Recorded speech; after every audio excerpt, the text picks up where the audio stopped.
What's up guys, it's that Panda Guy and I'm here again with another video, and today we're going to be looking at Bard, which is the Sea Sovereign, which obviously he looks like a sailor, but at the same time, is it just me or does this look like Zeus if Zeus never was a god and he was just in a bar all the time, you know what I mean? Like, I don't know what it is about this, but it does look nice. I'm not going to lie. I love the character design personally. This kind of hits. Okay, let's kind of go through the skills though and just talk a bit about it. So the first skill requires 1k rage like normally, or actually, you know what, let me do this first.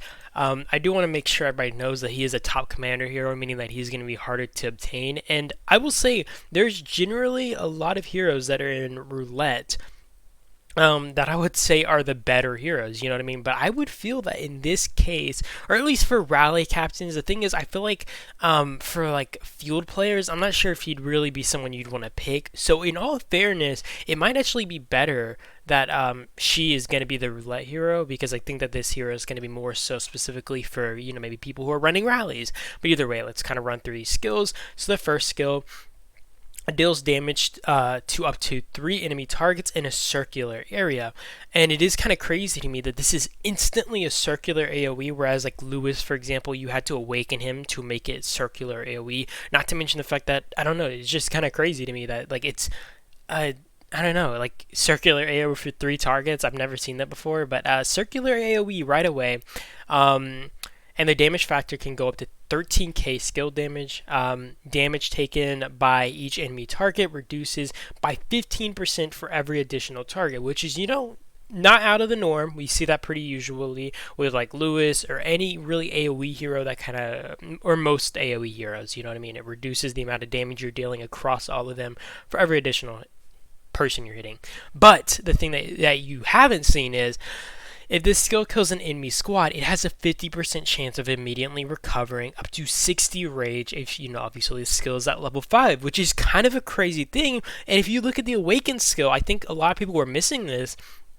If he's awakened, not only does his skill damage go up, you know, not only does he also recover an extra 5 rage off that 60 rage, he gets an additional 30% attack, and it's unknown really if this is when he kills someone's squad, but I'm pretty sure this is the case, and like it has like a 50% chance of triggering. I'm assuming the 50% chance is triggering both of them, maybe, you know what I mean? It's there's no like comma or period between them, so I'm just gonna assume that it does have a 50% chance of triggering 65% rage recovery plus the 30% damage for 3 seconds. So if people are thinking of sending one troop marches, right, to reduce the AoE on this thing, you are gonna be kind of it's kind of like a double-edged sword. You're not really hurting him as much as, like, you know, you might be helping him, because obviously you might be triggering a rage recovery, and in this case, you know, you would be triggering his extra additional 30% attack, which is just kind of crazy. That it kind of nerves people sending one troops like that, and I actually like that to an extent, because I think like it's just kind of rigged how people can just send one troop and kind of reduce like the damage on marches, you know what I mean? Like, I get it, and I abuse it obviously, but I do think it's kind of stupid and kind of rigged in any case, you know. So that in itself is kind of crazy. It increases the ranged squad attack by up to 30%. If the enemy is inflicted with silence, it increases the basic attack damage dealt to them by up to 21%, which is so crazy, which just makes him such a perfect combo with Julia. And I mean, obviously Chun also works with him, I guess, since, you know, she has a silence, but I don't know, with Julia more so, I feel like, because isn't Chun's like, I feel like Chun has like a trigger rate on hers or something like that. Either way, this is kind of crazy.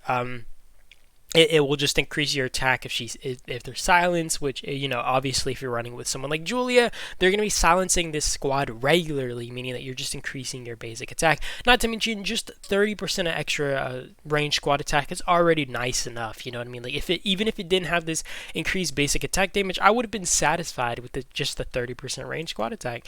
Number 3 on the skill.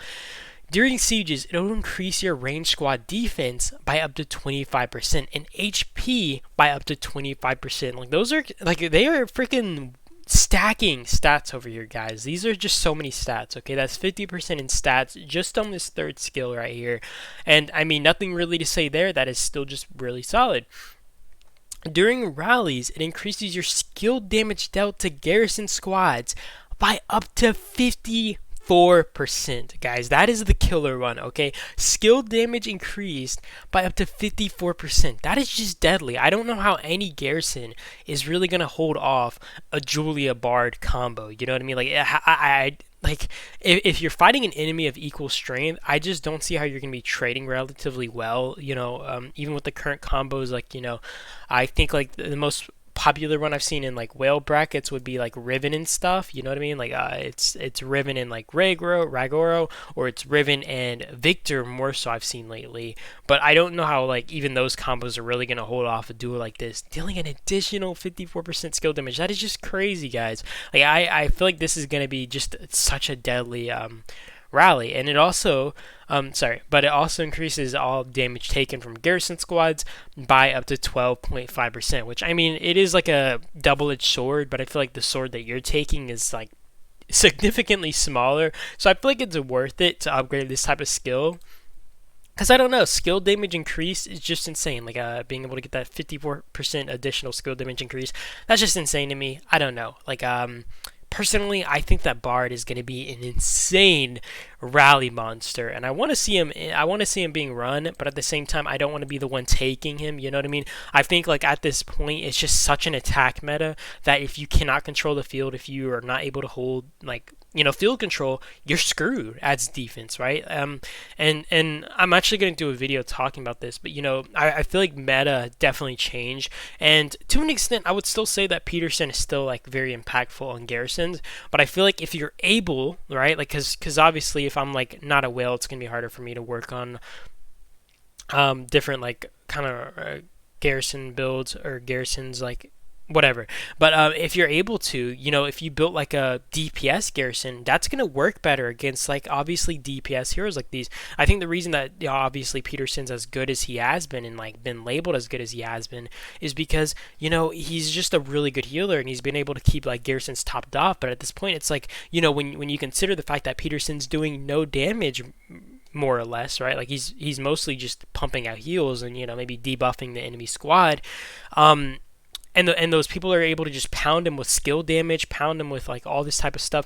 It's kind of hard to trade relatively well against a rally captain like Julia and stuff that's significantly better than yours or on the same level as yours. You know what I mean? It's always been kind of hard to trade really well against that, and I think it's just even worse now in that regard.